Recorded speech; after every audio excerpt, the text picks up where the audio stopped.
Good evening, and we welcome you all in the name of our Lord and Savior Jesus Christ for this book-wise studies, 39 OT books in 39 weeks. Today we shall study the book of Songs of Solomon. So even as we begin, let us bow down, look unto God, and then continue this session. Loving Heavenly Father, we want to thank you, Lord, for this evening. And even as we continue our series, Lord, we want to thank you for all the previous lessons beginning from Genesis. And now in this next 1 hour, as we will be studying this book, Lord, we pray that you may help all of us to study together, committing all the participants and their network connections. And for me also, Lord, we pray that God, the Holy Spirit, the one who inspired and Lord written all the 66 books of the Holy Bible, God, the Holy Spirit, you yourself come and teach us afresh. In Jesus' most precious name, we pray. Amen. Okay. So this is Songs of Solomon. And these are all by Scribes Publishers. My name is Godwin Nicholson. And the methodology, as we all know, right from Genesis, we are using the same methodology, following the same methodology. That is this class plus the notes, the reading materials, consolidated notes, and so many web materials. These are the do's and don'ts we always tell for those who are joining for the first time.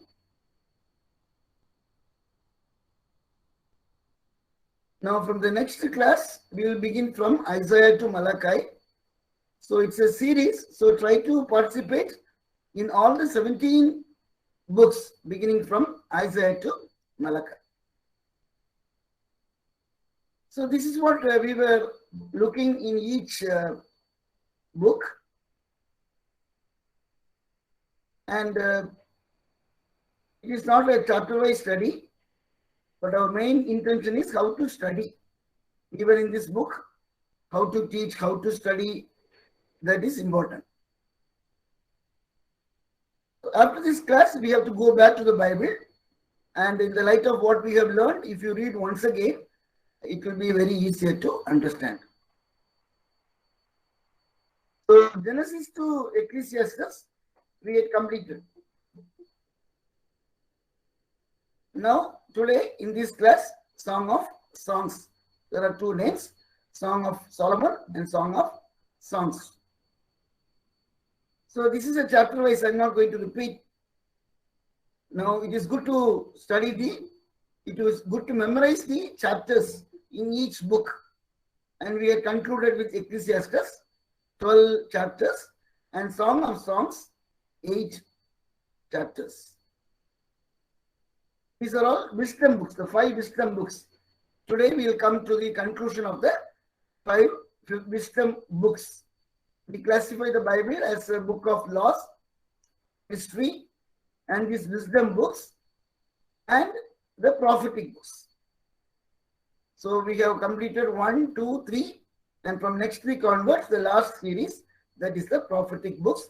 And God willing, after Malachi, we will continue Intertestament and the other 27 New Testament books also. Maybe after a gap, after a break, we'll continue New Testament in the year 2022.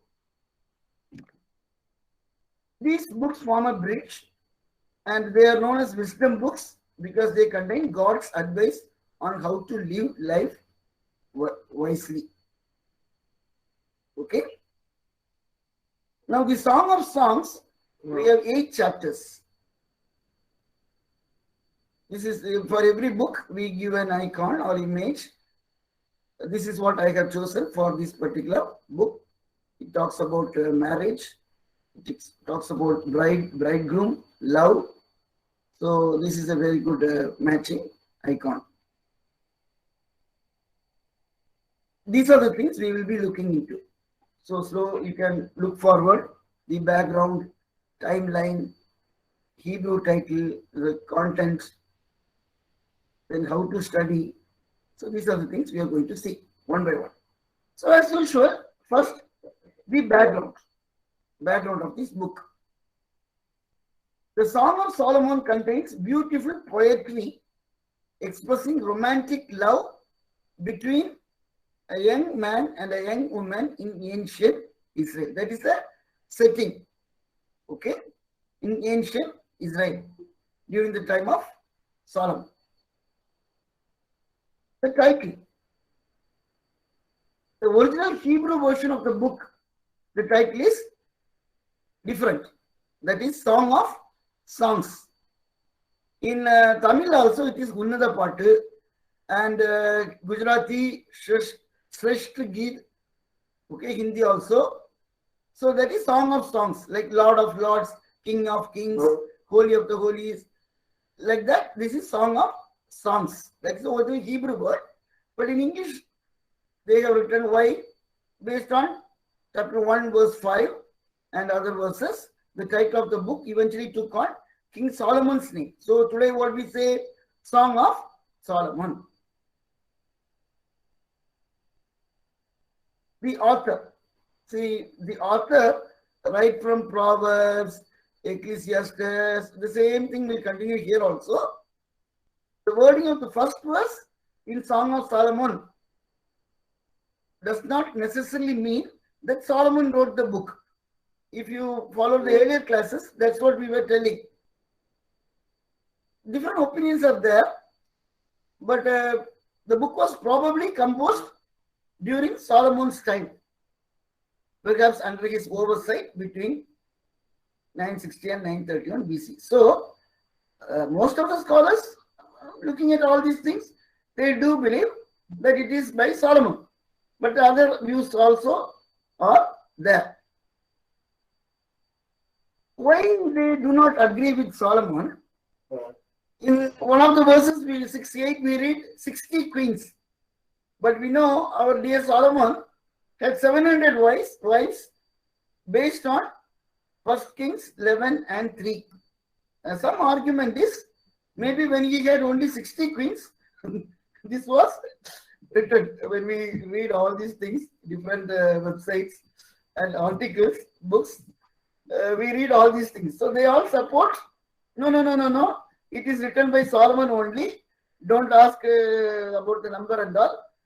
This was written when he had few or 60 queens. Okay. The author mentioned place names from both the north and south of the country. See, when we analyze the historical setting, the places are important. So the names of the places, Lebanon, Egypt, and all these things support whether Solomon wrote or some other had written, it was in that period. Okay. So timeline is approximately 1000 BC. But the book was accepted very later. See, we all know most of the books were written post-exilic, like the Book of Kings during exile and the Book of Chronicles after they returned back, even this Samuel. So, until the 5 Deuteronomy, first 5 books is Torah. That the kings, during the king's period, the king, the priest, and the people also, they all heard about the first 5 books. This thought came to me. So when we today for us, Bible is 66 books. For a Jew, even if they believe only OT, whatever it be, the 39 books today. But during the time of the Old Testament, that means after they entered into Canaan, all they had was what Moses. All these prophetic books around 750 BC, but they came in the book form little later. So this thought came to me. Whenever we say word, even the psalmist says your word, everything was Genesis to Deuteronomy. So this book of later one of the slides I'll show, even only the 2nd century it was accepted. So it was probably written in 1000 BC in their context, but came into common acceptance very later. So I do not know these kings after Solomon would have read this or not, or that all, we do not know. Now we'll directly go to the point. How to understand this book? This is very difficult, comparatively, least taught. Okay, Proverbs we all make people to memorize. 31 chapters, 31 days, and Ecclesiastes also for the youth will say, cholo cholo, read chapter 12. And many people, everything is meaningless. But by last week we concluded we should not say like that. We should say everything is meaningful. But the Song of Songs, it is difficult to preach also, difficult to teach also. So today we are going to explain how to study and how to teach. Okay. For me also, when I was preparing these PPTs and presentations right from Genesis to Deuteronomy, Joshua, Samuel, Kings, Chronicles, I did not have much problem. Many of you know that OT made easy. The first 6,000 years in 6 hours, all these things will come. In the earlier, the OT made easy. We do not cover much about Esther and all, but here we studied book-wise, Ezra, Esther, Nehemiah, all this. Then Psalms, we are quite familiar.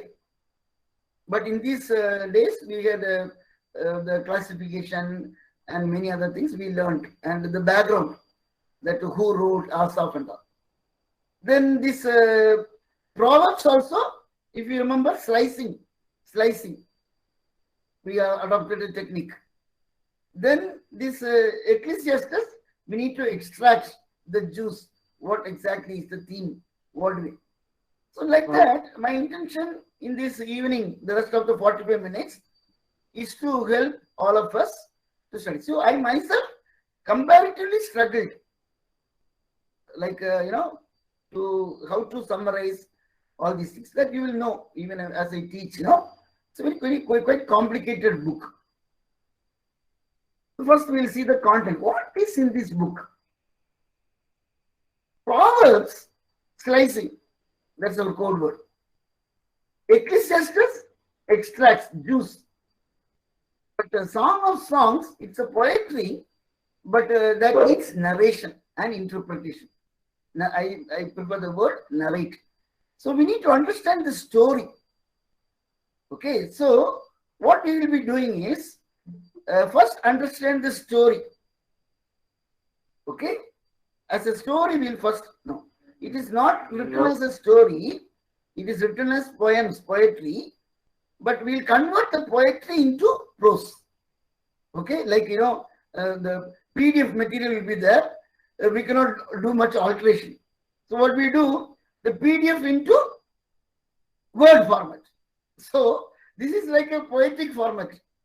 Now we have to convert these poetic poems into narration, story form. That's what we are going to see. What is written in this book? Overall, in the 8th chapter, it's a story. I'll come to that later. It's a story, as I said. Okay, my first attempt was when I was reading 1, 2, 3, 4, and all these things. So many poems are there. The bride, bridegroom, all the conversation, all these things there. It is not very clear. In a simple reading, it was not very clear. Why? There is no coherent story in this book. It's a piece of songs, pieces, canticles, anthology, like, different small poems and all. Some believe it is grouped. Maybe a single author, but it is like small things grouped together. Poems, songs, love songs. It's a collection of love poems spoken alternatively by a man and a woman. Okay. So first we need to convert PDF into word. That means these poems into a story form. So I'm making an attempt. In the first 3 chapters, it's a love story. So it begins with the beginning, the romance. Chapter 1, chapter 2, chapter 3 is beginning. Slowly it is growing romantic. Then at one stage, wedding is declared. Chapter 3, verse 11. Then after that, it was broadening. So one of the materials that I referred, they have 2 slogans. The beginning of love, the broadening of love. Beginning of love, broadening. But in between, I have put one wedding also. Okay, so with this background, if you study, it will be better. Like if you remember, in the book of Ecclesiastes, we said creation, fall, redemption. I got some feedbacks. Many people like that way of classification. And many said we have never learned these Ecclesiastes in this order. In the same way, we'll try to summarize. After all, the scribes, publishers, for us, the God-given thing is making the Bible easier. So today my task is to make the Song of Songs, the Song of Solomon, all the 8 chapters to understand very easily. Okay, so now I have given the slogan. First we'll have the beginning, then broaden. So we'll divide into 3 episodes. It is like a serial. I'm taking you like a serial. So episode number 1 will be a romance. I'll explain the story. What happened? I happened to listen to one of the Tamil TWR explanation in a video class. Okay, for Tamil readers, if you send a WhatsApp message, I will give the link. Okay, so the particular some 15 days ago, the particular video class, the person was explaining in a story form. Very rarely, so you just try in the Google the story of Songs of Solomon, you will not get it. Rarely you will get 1 or 2 material only, you will get it. I have given the copy, I mean given the link to you. So that was very interesting for me. So when in my mind, I kept in the same way. Okay, I will also want to teach the same pattern. But that in the TWR production presentation, it was more a sermonizing pattern. Only 5-10 minutes the story was told, and then fully sermonizing, a typical sermonizing. But I want to cover more of the story part. Okay, let's see. It all begins with a Shulamite woman, a girl, young woman. Okay, she was black. Okay, usually Israelites, Hebrews are white. But in this poem, we read she was black. Why? The explanation is given because she was under the sun. Ecclesiastes, we say, no, under the sun. So she was all the time working in the field, and she became very, tiresome, or was black. Then she's from a poor background.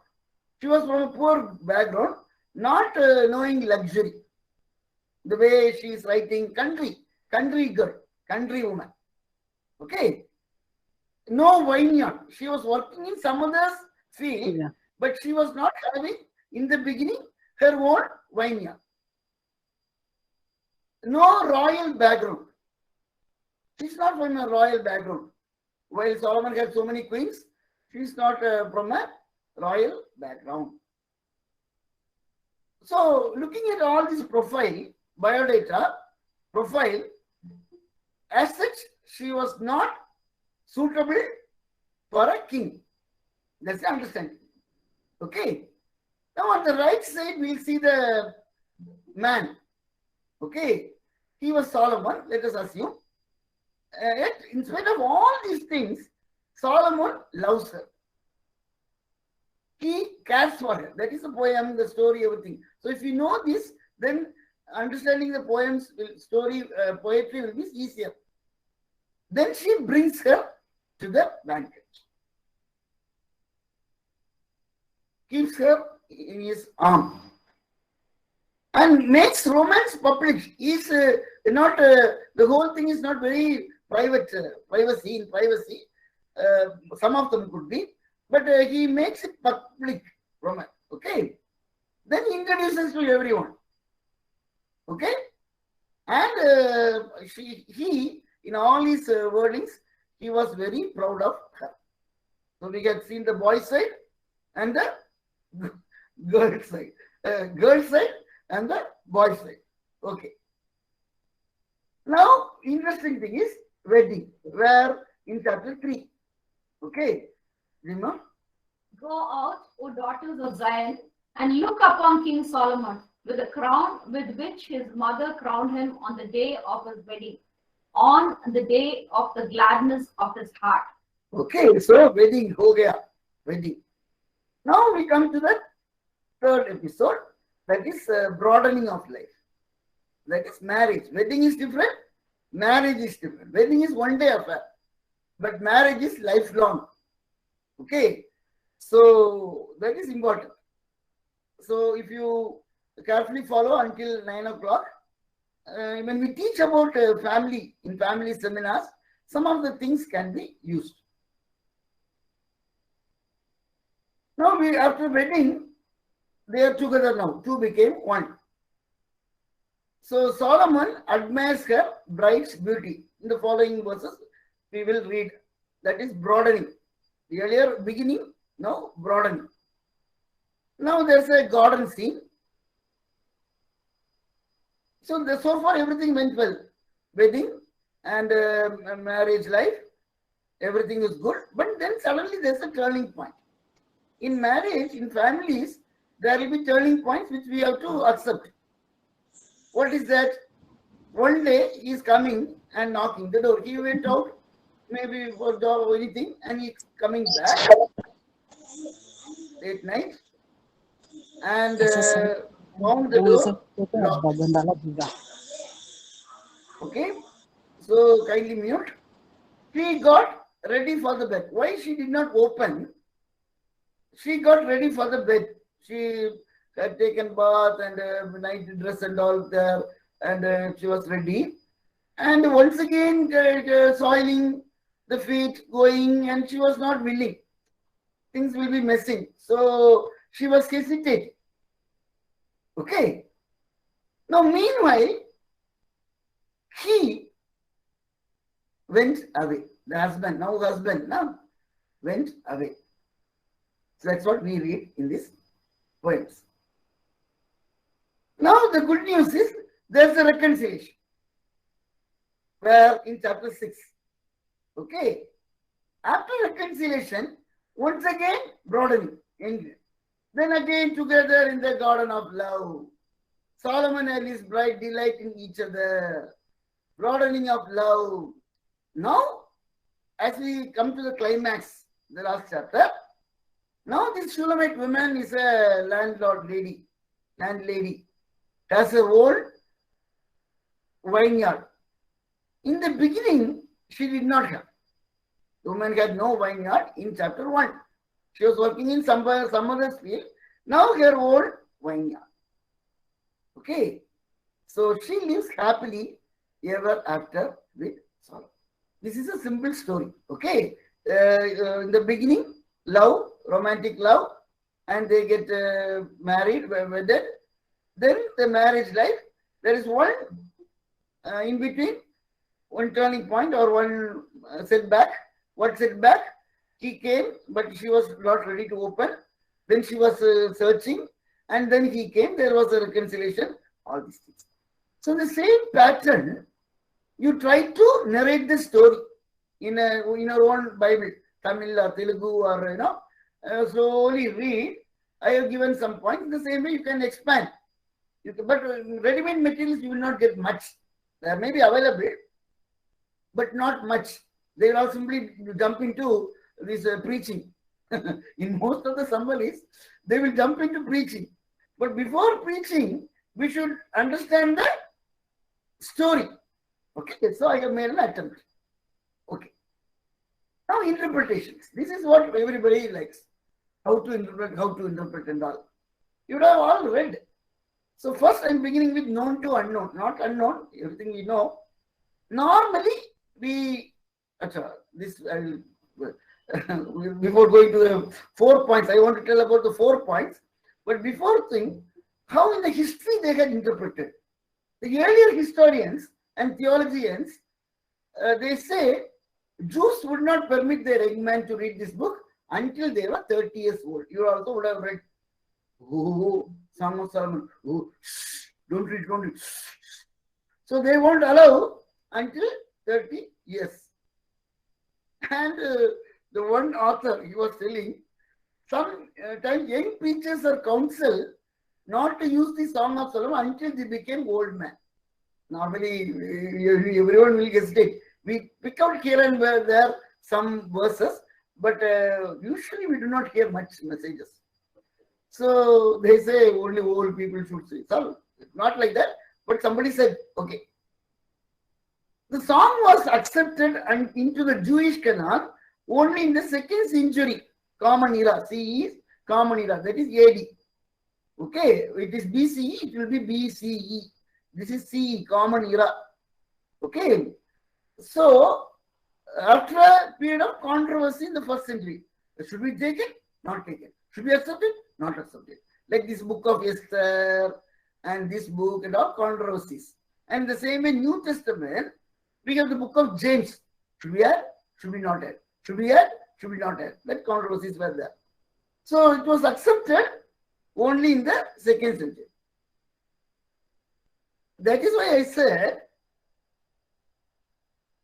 like though it was written during Solomon period, it was not under common. So after that, they say in the Passovers and all, they used to sing this song.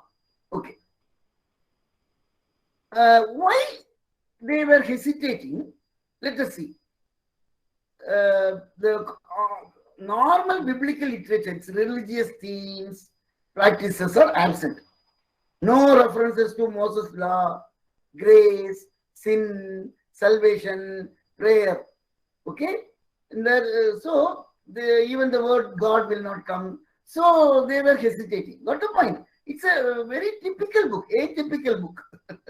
It's an odd book in the whole OT, 39 books. Luther rejected the current interpretation of the Song of Solomon as a love song. No, it is not a love song. It is not allegory to Christ and the church also. So, reformists, they had their own opinions. Even when we study the New Testament, Luther was not happy about James. Okay, he was telling it's a book of straw. Even one more book was there, like some of the things Luther didn't like. Okay, so that is this. It's not rejecting, but it's not in the interpretation part. He still is a government, we can believe it. I have given so many references. Then, as Charles Spurgeon, he said it's a book of puzzle, it's difficult, but he said, look at what he said. I would prefer some of the books for doctrine, some for experience, some for example, some for teaching, but let me prefer this book of Songs of Solomon above all others for fellowship and communion. Fellowship with Jesus, fellowship with God, and having communion with God like a young man and woman. So he was telling that. That is Charles Spurgeon's opinion. The characters experience love signal what seems like a pretty great wedding night. Okay. In fact, the book has an ancient, almost secular feel. That's why many people are questioning. God is never directly mentioned in the original Hebrew.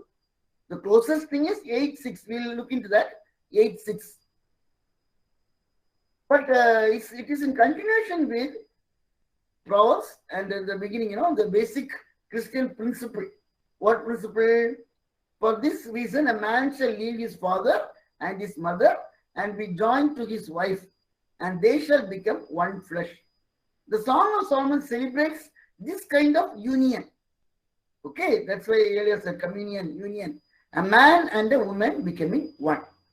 Okay, so this is basically in principle, it agrees to Genesis.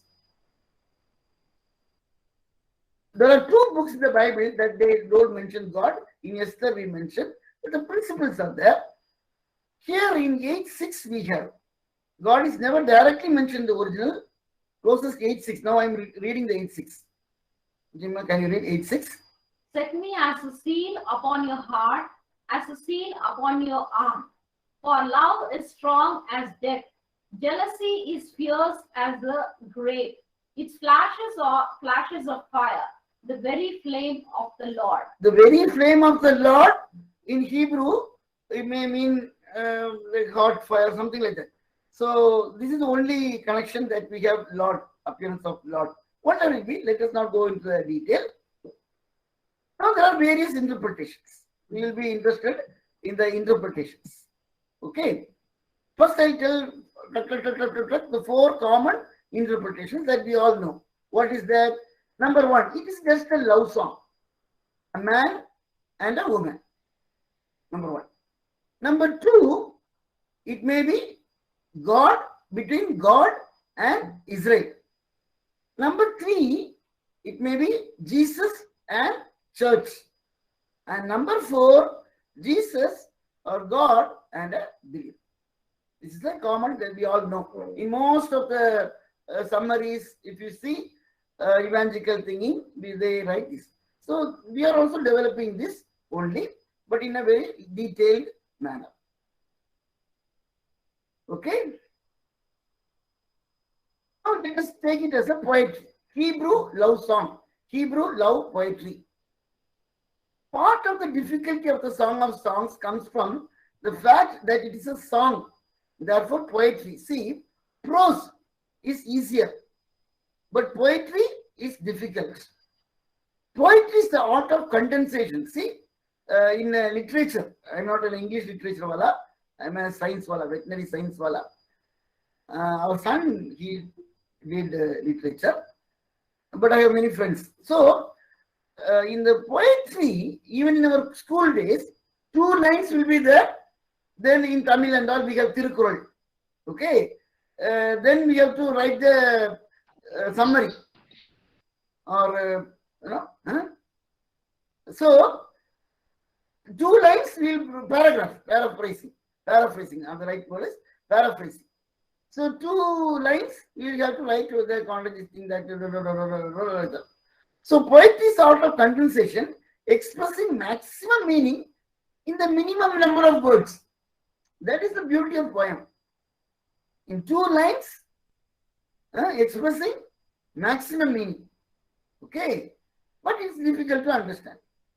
Poetry has a remarkable ability to address the whole person and to move our souls with a power that prose can rarely match.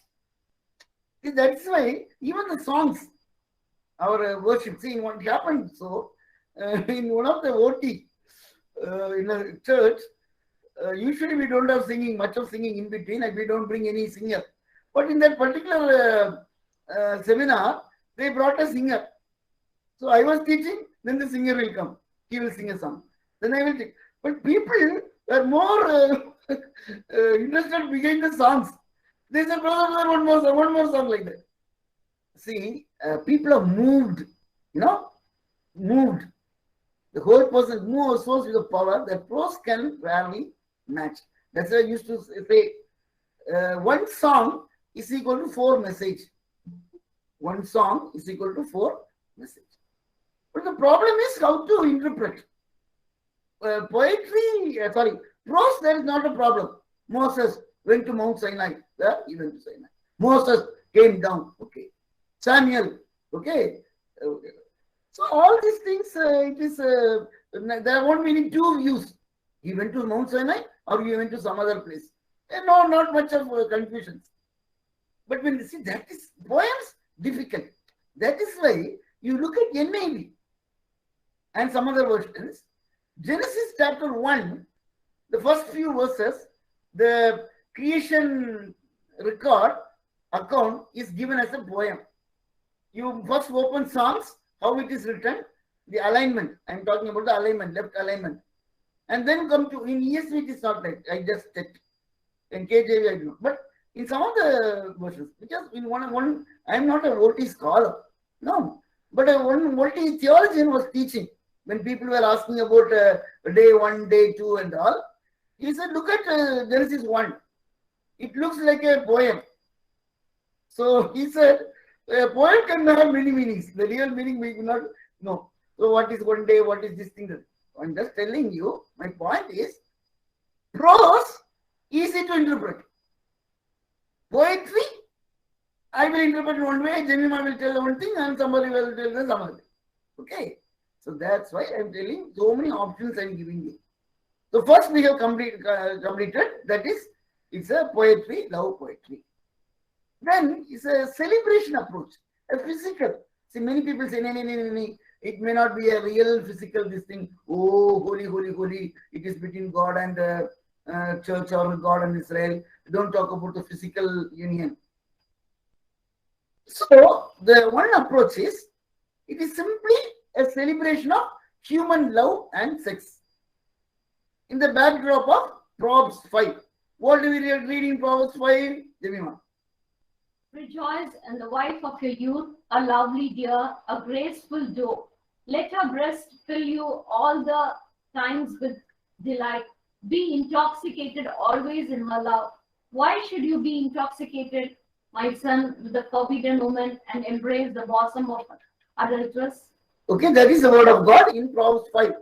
So in the light of that, celebrate and meaningful human love between one man and one woman. That is the celebration approach. Then allegorical. We have seen allegorical. We divided into 4. One is man and women. Then that is very clear. But second, third, and fourth is allegorical. That we are going to explain.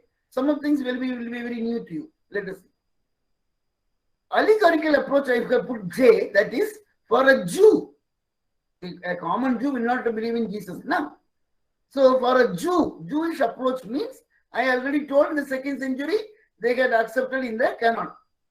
For a common Jewish approach, the song interprets the book as expressing the gracious love of God toward his people, manifested in periods of Hebrew from Exodus.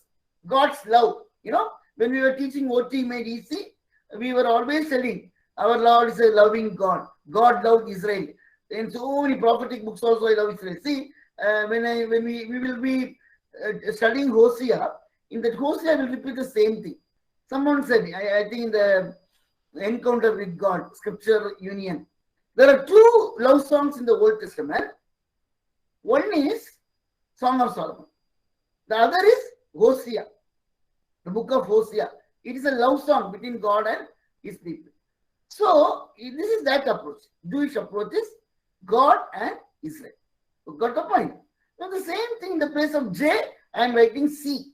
That is allegorical approach for a Christian. What we say, Christian approach, viewing the bridegroom as Jesus Christ and the bride as his church.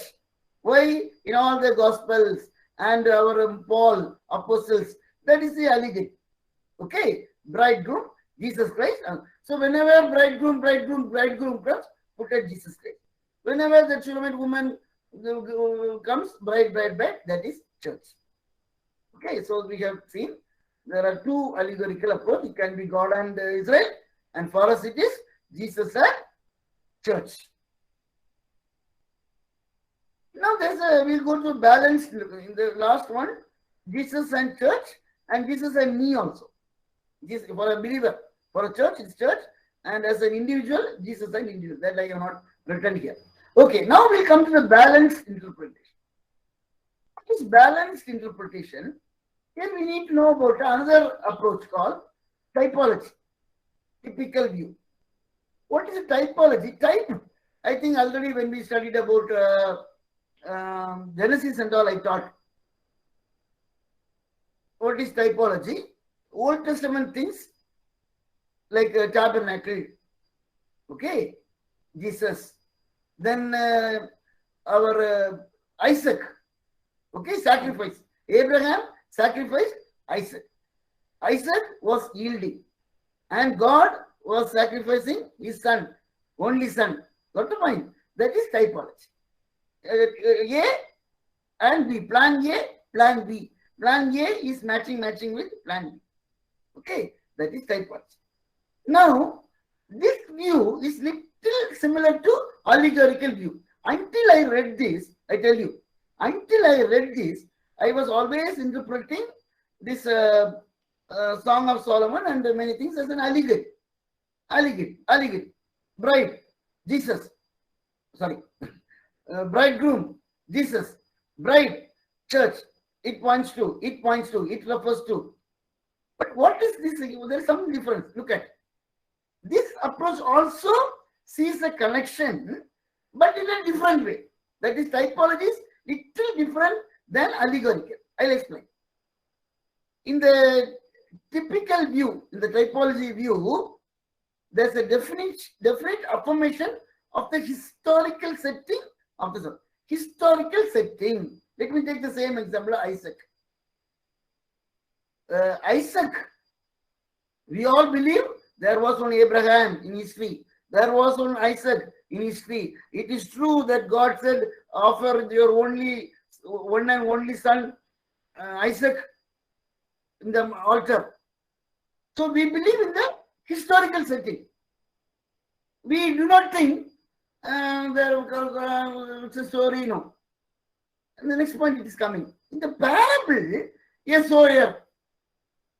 That is a parable. Okay.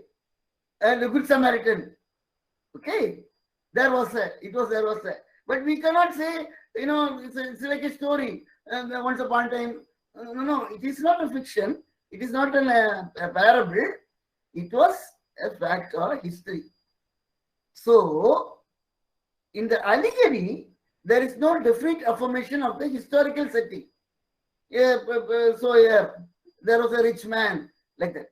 But here, when we say it's a typology, it is connecting Isaac to Jesus, tabernacle to Jesus, like that. Here, in the topic of the historical setting is given due credit. So here what we say, see, if you are only an allegorical wala, if you are an allegorical man, allegorical thinking approach wala, you'll forget about the man and the woman. You'll forget about the marriage between the union, the appreciation, all what he's telling. That is not important. For us, what it is pointing to. Okay?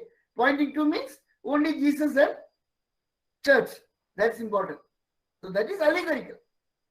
What is typology? We believe, yes, this book talks about a man. Yes, this book talks about a woman. Yes, God permitted sex, love, marriage, appreciation, all these things. But it can but ultimately it may also for us to class. So it is true, both the things. Now you got the point. The difference between allegory and in allegory we will simply say the seed is word of God and heart, soil. So here it is not here for us. Okay. So the balanced interpretation is a middle ground between the allegorical and literal. That same thing. We believe in literal Isaac. We believe in literal Abraham. We believe in literal sacrifice and typologically, that is telescopically. In our scribes bookwise summary, we always write this thing, telescopical view. We remember whenever we read the Bible, we need to have a microscope and a telescope. I think this is the right time to tell that. See, when we read Old Testament, we need to keep a microscope. What is microscope? Microscope is magnifying one chapter. Okay, chapter 1, chapter 2, Isaac, Moriah, Abraham. That is microscopy. Then immediately we need to take a telescope and connect it to New Testament. That is balanced interpretation. In the same way, when we read Song of Solomon, man, woman, love, sex, all these things, then telescope, take a telescope. So, number one, we believe in the literal. Number two, to recognize the Song of Songs as wisdom literature that celebrates a great mystery, like this point number one only, the mutual love of a man and a woman. That is the literal part. The mutual love of a man and a woman. But not only thinking about that, not only thinking about human relationship, but also show us profound insights into the love that Christ has for his bride. Then it is complete. See, in the allegorical view, only this will come. They will delete this. Which one? First two lines. This one they will delete. What they will delete? The mutual love of a man and a woman. No. In a holy book, why should we talk about this? No. Only Jesus Christ and his church. So now I think I have explained you well the difference between allegorical and okay. Now applied theology. Okay. What all we have studied? The beginning I told about the title, who wrote, and the classification, how we classified beginning of love, broadening of love, in between wedding, chapter 3. Then I told the story. There was a woman, there was a poor girl. Now this king is marrying her. They got married. Then all this mutual love and all these things, they had a setback. But again, there was a reunion. Now, taking all these 8 chapters, we will derive some quick applications. One is God's love. Okay, Jim will help. Despite her destitute situation, King Solomon loves her. He brought me to the banqueting house. His banner over me was love. Okay, this I read. This is a mirror to how Christ loves us. He loves us in spite of the fact there is nothing we can do for him. That's why he narrated this story. On the left side, we had seen that woman, no vineyard. He was a king will marry a queen. No, in no way she is qualified. But yet, Solomon accepted. In the same way, God loves us in spite of the fact there is nothing we can do for him. That is God's love. Then number 2, marriage union. In chapter 3, we see the wedding in verse 311. The marriage union is an external union, never to eternal union. Eternal union, never to be broken. The marriage union is an eternal union, never to be broken. It provides a picture of the love between the Lord and his people. It is like a never to be broken. You know, there may be some setbacks, backsliding, whatever it be, but ultimately the marriage union is so. That is why in the wedding also, if we interpret it both the way, there may be setbacks, but it should not be broken. In the counseling, you know, counselors who are counseling conflict couples, they try their best, kuch na kuch karke, try their best that they will not be broken. Bend, but not break.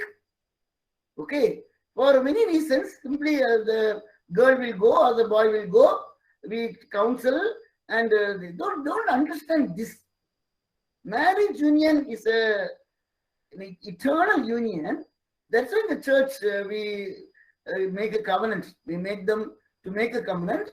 What covenant? In death and in life and thing until death separates us, in dukkha or sukha, everything and all. So this is a reminder for us. In mansion for you.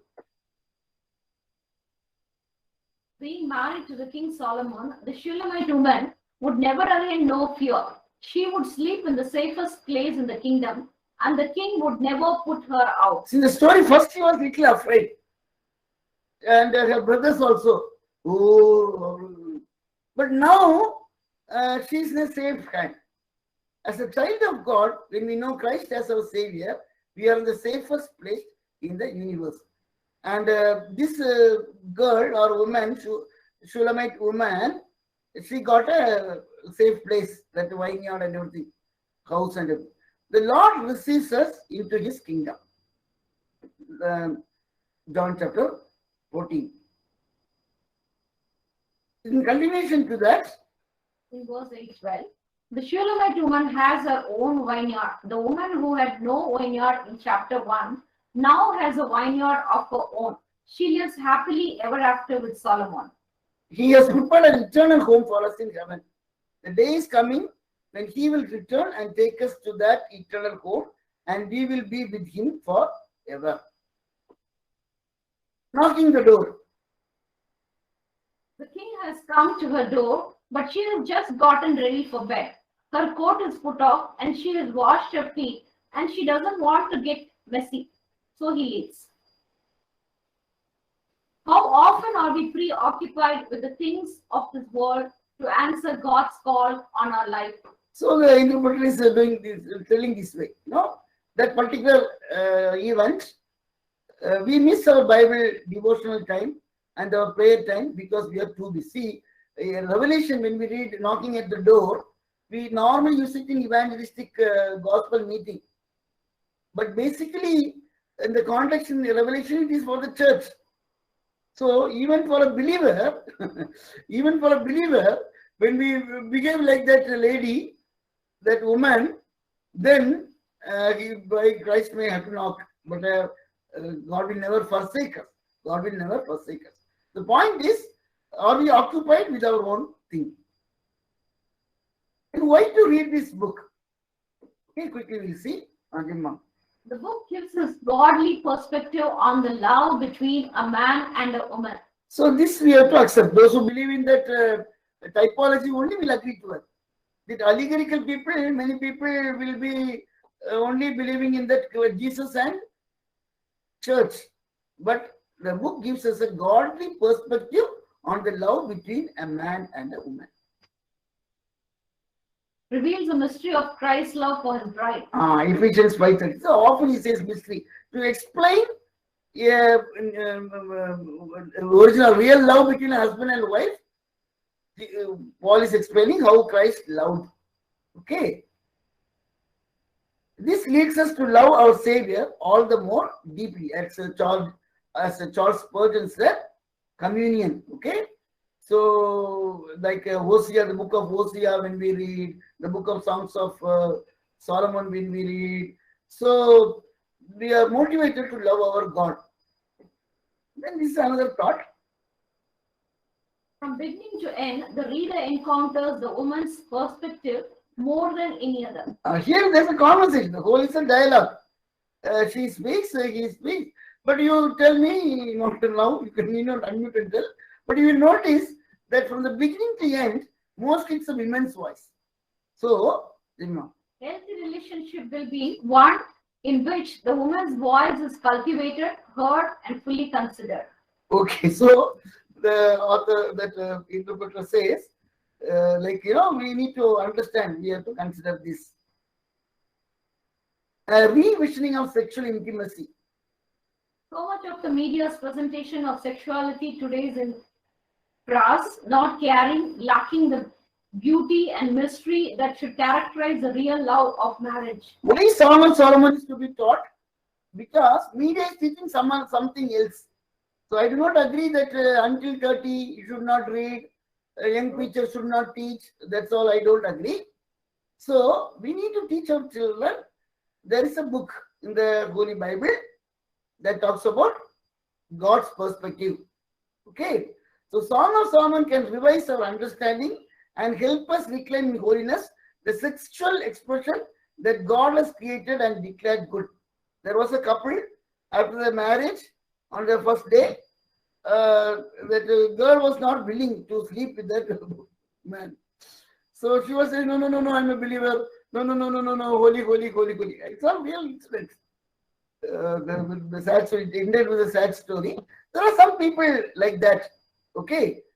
But they need to read this book. Then so many languages, examples of love more delightful than wine. 1, 2, 14. Reference need not put.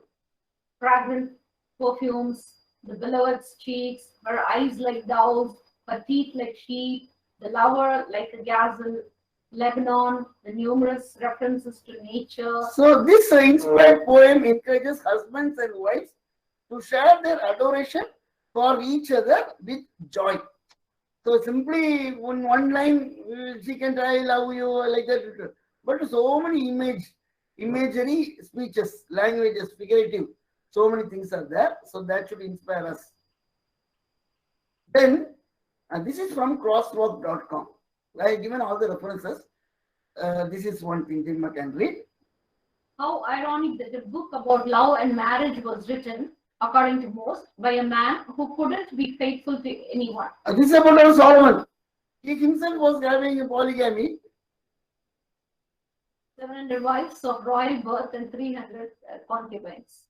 According to 1 Kings 11:3. So, the person writes in crosswalk.com, God used an imperfect man and his greatest weakness, women, to highlight the strength of a true and a loving marriage relationship. So, in God, it's like for example, Moses, he was talking about obedience. Moses in the law, he was teaching about obedience. He was teaching about thou shalt not kill. Okay. So Moses disobeyed in one instance. Okay. The same way, God used an imperfect. So ultimately, we should need not bother who wrote Solomon, but ultimately we need to derive the verses. Okay. Worship songs. Let him lead me to the banquet hall and let his banner over me love.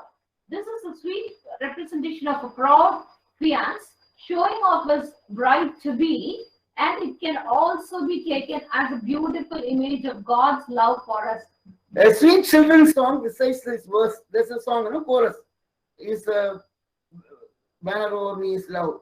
So this book has been, so worship songs. I was searching. So many worship songs, the words are taken from the book of Songs, so worship songs. Then, stumbling blocks. Catches the foxes, the little foxes that ruin the vineyards and the vineyards that are in bloom. The general consensus is that this verse wants us to watch out for stumbling blocks in our relationships. This is especially referring to the love relationship between the couple here, but can be applied to our love relationship. See, there will be stumbling blocks. Okay, foxes, little foxes. This is commonly interpreted. Okay, these are stumbling blocks. Then conclusion. So, like that, we can interpret. So, important thing is we need to understand the interpretation, typology. Summary: sexual intimacy is reserved for marriage and should be highly honored and protected. Affection is valuable. Complement each other. Notice the small things. The way the whole book we read small things, but images and all these things explained. One thing about this loving couple is that they paid attention to detail. They appreciated the unique, godly details that made them distinct. God is our love model. Through this 8 chapters song, we learn the passion and pattern of God's love for us, demonstrated in the act of our Savior, Jesus Christ. Love is beyond physical attraction. The Shunammite woman was black, not looking good. Physical attraction is not good. Focusing on our spiritual maturity in Christ is more important than our appearances. This is one of the best kept beauty secrets, inner beauty. The marital love pleases God. The more we love our husbands or husband loving wives, God is pleased in that.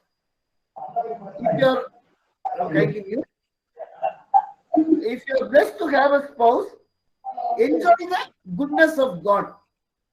If you're blessed to have a spouse, enjoy the goodness of God. Protect the little foxes. Okay? Create proper boundaries to enforce the integrity of our relationship.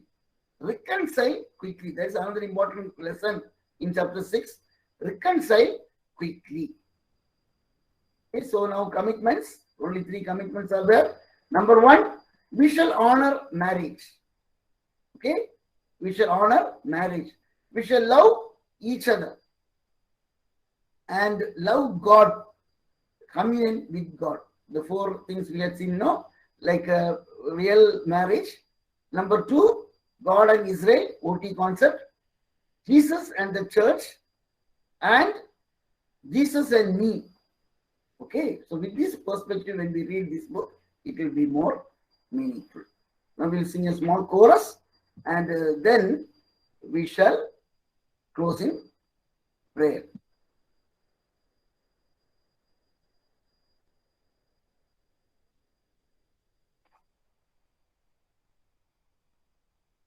I have found a friend in Jesus.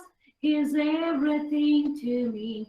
He's the fairest of 10,000 to my soul. The lily of the valley, in him alone I see all I need to cleanse and make me fully whole. In sorrow, he's my comfort. In trouble, he's my stay. He tells me every care on head to roll. He's a lily of the valley, the bright and morning star. He's the fairest of 10,000 to my soul. He will never leave me, nor yet forsake me here, while I live by faith and do his blessed will. A wall of fire against me, I've nothing now to fear. With his manna he my hungry soul shall fill. Then sweeping up to glory, to see his blessed face, where rivers of delight shall ever roll. He's a lily of the valley, the bright and morning star. He's the fairest of 10,000 to my soul. Gracious and Heavenly Father, Lord, we thank you, Lord. We praise you. We adore you, Lord, for the teaching that you have given us through this Song of Solomon's, Song of Songs. We thank you, Lord.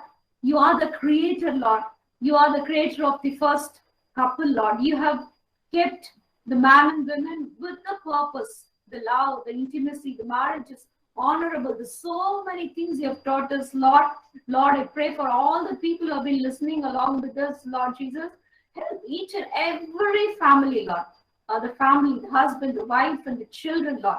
Lord, if they understood the love, the church you have poured out upon the bride, Lord. The same love, Lord. Help us to put it into the human love in our families, Lord. Yes, Lord, you have taught us precious things, Lord, today. We want to thank you, Lord, for all the lessons we learned, and we bless all the families that are united with us, that so many precious things. We want to put it into practice, and we want to bless all the families, Lord. In Jesus' name we pray. Amen. Amen. And God bless you. Thank you very much.